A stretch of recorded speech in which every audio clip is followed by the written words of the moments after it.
Oh, hello and welcome to What We Talking About with Jamie Jakes. I am him. We are here for the Week 17 gambling preview episode.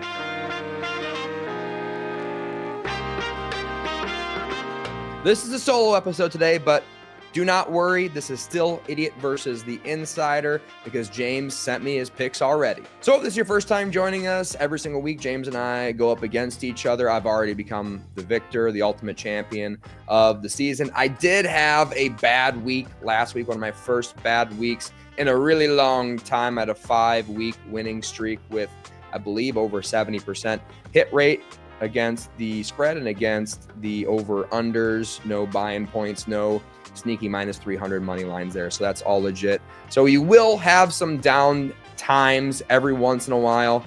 And looking back at last week, week 16, I think two things that I could learn is late in the season, you kind of got to go with the hot team. I think the Cowboys would be an example of that because they are pretty red hot right now, and you can't dismark the win against the Commanders. And they're just playing good football right now, so you can't go off of their whole season metrics. You got to go off of what they're playing like at the moment. And then just weather teams, warm weather teams going up and playing in cold, semi-cold environments is still pretty difficult to do, and I don't think I calculated that incorrectly. And then just injuries. Luckily enough, we usually record on a Wednesday. Luckily enough, this time around, I am recording here on Friday, so I actually have a pretty good injury report, at least pertinent injuries for most of these games that we're about to cover going forward. So usually James takes it away, presents his side, and then I have to agree with him, disagree with him, or pivot.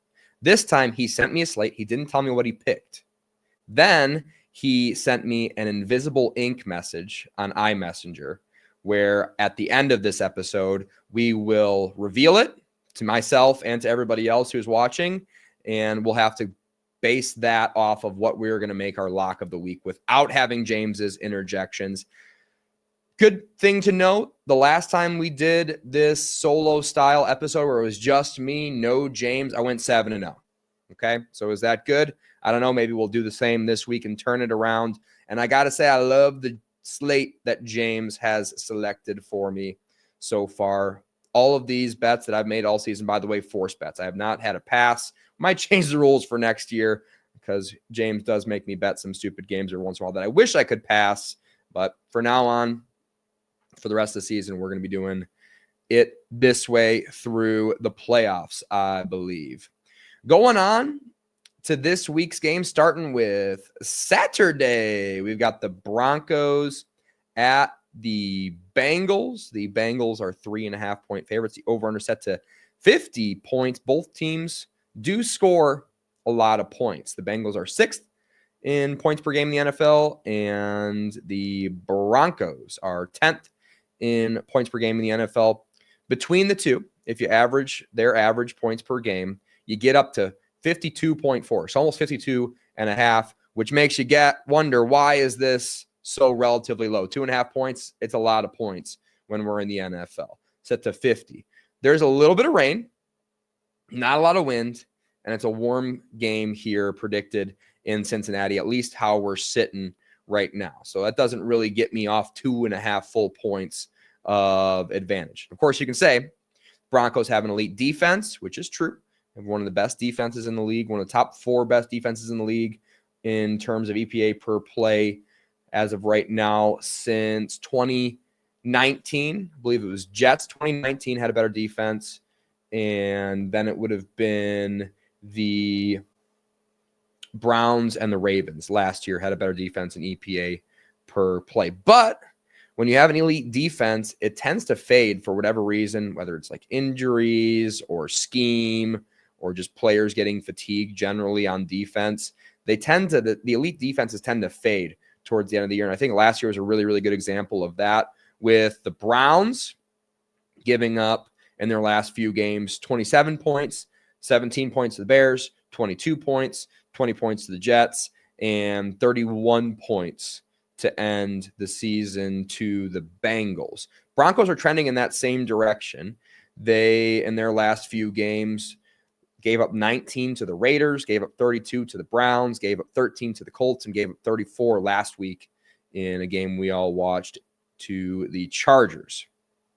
Bengals also have a little bit of injuries on the defensive line. Sam Hubbard and Sheldon Rankins are already announced out for this game. So those cluster injuries are involved in an already terrible Bengals defense. Give me the over 50 points, easy peasy, for our first game on the Saturday slate. Moving on to Sunday. Now, of course, if you've been following this podcast, Thursdays, not our best night. James forces me to bet every single Thursday because of it, because he wants to win. And this week, I'm recording on Friday, so no Thursday night game. So we should have a pretty good shot of hitting all of these. Moving on to Sunday, Titans at Jags. Jags are 1-point favorites at home. Over-under set to 39.5. This is the battle of the 3-win teams. There is light rain predicted, but a high chance of wind, 16 miles per hour. Mason Rudolph, of course, expected to get the start here over Will Levis. I've got good news. If you're handicapping this game and you're like, how do I handle Mason Rudolph? You handle him the exact same way as you do Will Levis. Will Levis, 12 touchdowns, 12 receptions this year. Mason Rudolph, 8 touchdowns, 8 interceptions this year. 6.7 yards per attempt for both of them exactly. They are literally Spider-Man meme in terms of Titans quarterbacks pointing back at each other. They're the same, so you can just go off of the season-long statistics when you're handicapping this game. Jags, worst pass defense in the league in EPA per pass. Titans won't be able to take advantage of it. Third worst pass offense in EPA per pass. Of course, Mason Rudolph will be slinging the pill around the field for him this game, we predict. Only real edge in these two teams is the Jags are more disciplined. So 31st in penalties for the Titans, 5th ranked, so 5th least for the Jags. So Jags are a much more disciplined team. So that's good news if you're betting on them. Home field, I think, for the Jags still worth 1.5. I was impressed. I've been kind of fading their home field until I watched a couple of games with the sound on. They make some noise. They get the crowd ready to go, fired up. I don't expect any Titans fans will be there. It'll be all Jaguars fans, at least attempting to make noise for their team for this game. Jags are better running the football for 24th versus 29th. Like I said, it'll be a little bit windy, so I don't think either team will be able to really pass the ball that efficiently on each other. So I'm just going to take the better rushing team. The home field team getting only a point. I think this home field should be worth 1.5. So I think this spread is maybe 2.5 points off. Okay. So I'm going to take Jags at -1. Moving on to the Packers at the Vikings. The Vikings are 1-point favorites. Over-under set to 48.5. The Vikings need to win this to stay in the hunt for the 1 seed. Of course, Lions being favorite on Monday night. If they win and the Vikings lose, the Lions basically have nothing to play for in Week 18. They already have that bye that they're really, really hoping to get their team a little bit more healthy, talking about the Lions there. The only problem with all of this is the Vikings are frauds. They have, in their last several games, a win over Seattle, who just won a game that scored a total of 9 points that we just watched yesterday. Bears, they beat them twice, not impressive. Falcons, with a bad Kirko Chains, beat them. Cardinals, post Call of Duty, beat them by 1 point. Titans, Jags in a 12-7 game, and that wasn't even a London game. Colts by 7, whoop-de-doo, and then they lost to the Rams by 10. So that's their last streak of games the Vikings have been on. They're good. I have to admit, the Vikings are good. They're going to beat those bad teams. They're going to find a way to win. They did beat the Packers in Lambeau by 2 points. It was in September. So, who cares? Give me the Packers, and I'm going to take that 1 point home with me +1. Moving on to the Browns and the Dolphins. Easiest game. Really, honestly, all these games are pretty easy to handicap. I like this slate. I think James is getting more towards situational stuff and less towards the number side of things with his picks. I'll be excited to see where he's leaning on these. The Browns at the Dolphins, cold weather team moving to a warm weather team. Dolphins are 6.5-point favorites, over-under set to 39.5. DTR, by all reports, still getting the start. Dorian Thompson-Robinson. Dolphins still have hope, and they will have hope at the time of this game. that they can make the playoffs. If they win out, they need the Broncos to lose out, and they need the Colts to lose one of their last two. Is all they need. So they do have somewhat a little bit of hope. DTR, probably the worst quarterback I've ever seen in NFL history. Averaged 3.8 yards per attempt, 0 touchdowns, 5 interceptions. He's getting the start. Deshaun Watson, for comparison, terrible quarterback. 5.3 yards per attempt this season, 5 touchdowns, 3 interceptions. Jameis Winston, 7.2 yards per attempt, 13 touchdowns, 12 interceptions for him.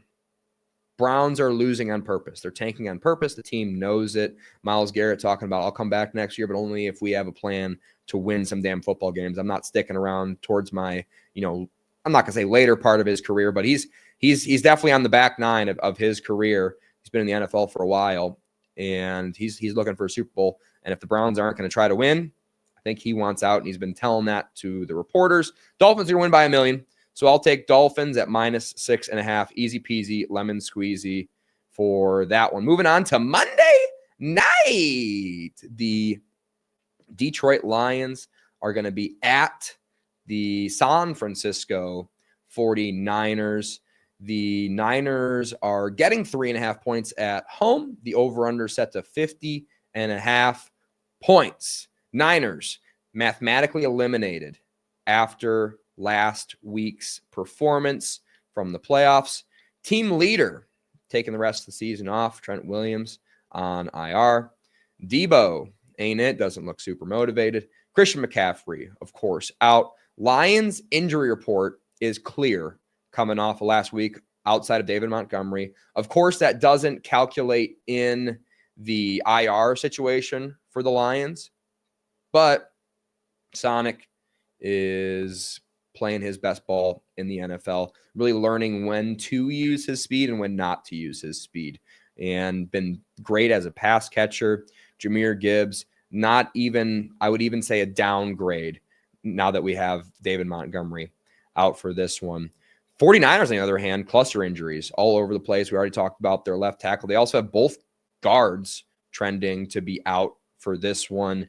Dre Greenlaw, also one of their best defensive players, trending out for this one as well. Niners had their dream crusher last week, a true dream crusher. They're mathematically eliminated from the playoffs. It's a home game. It'll be a week 17 kind of getting off the bus a little bit, not wanting to play the Lions, and the Lions have everything to play for. And if those Vikings, like I predicted, lose on Sunday, the Lions will know they are win and in for the 1 seed that they are praying for. They really, really need it. Of course, Eagles, kind of like an afterthought as well. They don't have much of a chance to begin with. They need to win out, and the Lions need to lose out. So Eagles are a non-issue right now, especially with Pickett slinging the pill around the field for the Eagles this week. Lions win by 1 million, and they're going to cover 3.5. So give me Lions -3.5. And now it's time to reveal James's message that I just got from him. The Broncos at the Bengals. I took the over 50. James not taking an over-under there. Instead, he is taking Broncos at +130. James, by the way, last week, winning week, beat me, was 3-2. So now he's the hot one. I honestly don't like it. I think the Bengals are a little bit hotter right now. They have pride to play for. I get the Broncos are playing, an okay football right now, but I really, really like that Bengals offense to kind of overcome the Broncos elite defense. So I got to say, I don't like that. For the next game, Titans, Jags, James agrees with me. He's got Jags at -110. I had Jags at -1, so we'll just call it -1. I'm sure he found it at a slightly better number when he placed the bet, so we'll downgrade that to -1, but we have an agreement there between the two of us. And he's also got Packers at -110. 10. So that's another agreement there. I had Packers. I really like the Packers. I really do think those Vikings are frauds. And I'd rather not put my money on the Jags for our lock of the week. So I really like that. But this is probably my favorite bet of the week, the Browns and the Dolphins. And let's see what he had there. Browns at 6.5. So he disagrees with me. He's a believer in DTR for some reason. I can't explain why. He's not here. So we're not going to make fun of him too much. And then, of course, he's got, he's got an alternate spread for the Lions, which I actually kind of like. He's got it at -6.5 at plus 135. So I got to admit, I do kind of like that. He's got the plus money bet on that one. But I really think these Vikings are frauds. And I think the Packers are super duper hot right now. And just like the fan base, the sentiment for the Vikings fan base right now is, why isn't anybody talking about us? You Lions fans, wait until week 18 when we smoke you. The Vikings fans are overlooking the Packers right now. So why wouldn't the team be overlooking the Packers right now? Kind of feels that way. They already feel like they have the edge over them because back in September, the Vikings beat them at Lambeau. Now it's at Minnesota with a raucous crowd, a raucous environment. But I'm just a believer in Jordan Love right now. And the Packers, I think they kind of handled the Rams, if I remember correctly. They did play each other. So that's a common opponent. Yeah, and the Packers more recently than the Vikings-Packers game, the Packers beat the Rams 24-19 in October. Did we have all of our players in for the Rams? Looks like no. So that's no Puka. That's no Puka. That's no Cooper Kupp. So that's not apples to apples. But screw it. I do want to bet the Lions. But I think I'm going to play it safe here and stick with what I like and make our lock of the week Packers plus 1 point. He gave me it at even money. We're going to take that point for the purpose of the lock of the week. We will not have an episode next week. We might have James just post his picks on the channel, just so you guys can follow along with him if you'd like. I will not be making picks next week because I will not have enough time to handicap these games, and I don't want to just throw kind of shitty picks at you guys. I want the picks that I put into a microphone, into a camera, to be good ones.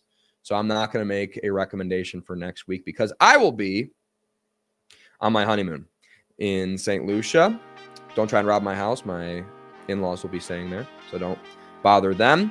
But I will be in St. Lucia for our honeymoon, and because of that, I will not be handicapping any games next week because I will be spending my time with my lovely wife. We will be back for all of the playoffs, so don't you worry.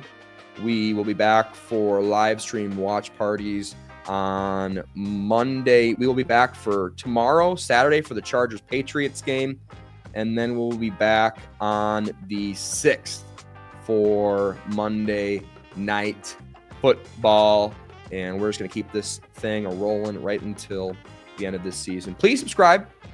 Please become a premium member so you know all the rules to drinking games and you get updated immediately when anything on this channel happens. And thank you guys for watching. We'll see you next time.